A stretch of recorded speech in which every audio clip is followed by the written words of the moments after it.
The St. Michael's Cemetery in downtown Pensacola was the cemetery for the colonial population. And research tells us that the area in and around the contemporary site was in use at least by the late 1700s. You have a burying ground that served the Spanish, the British, the Americans. It's a really wonderful reflection of the people who came to West Florida and who left their mark.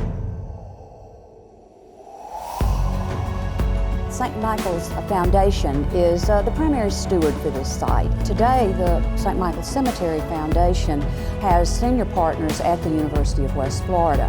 The Archaeology Institute and the UWF Historic Trust provide the pro bono management of the site.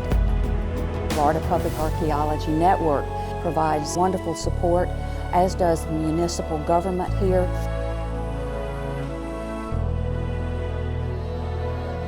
In St. Michael's Cemetery, there are 3,200 of structures that represent individuals that we can see on the surface. There are thousands of unmarked burials subsurface that either have lost their markers or perhaps they were not marked to begin with.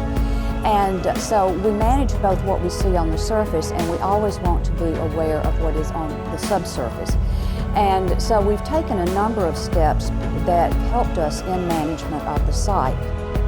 Anyone who wants to be involved can be involved. We have, it's a funny saying, but it's ever so true. You tell us what your interest is, and we will find you something to do at historic St. Michael's Cemetery. St. Michael's Cemetery is a wonderful destination for our local population, but also for the tourists that visit our town. The cemetery itself is on the National Register of Historic Places as a contributing property to the Pensacola Historic District.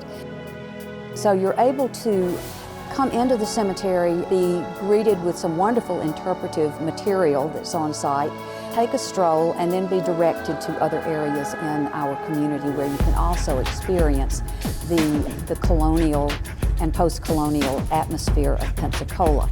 I think one of the most amazing things that we have in terms of St. Michael's Cemetery is the direct link we have to events and places that shaped our community. And you're able to walk through this beautiful outdoor museum and green space that's right in the heart of the urban environment.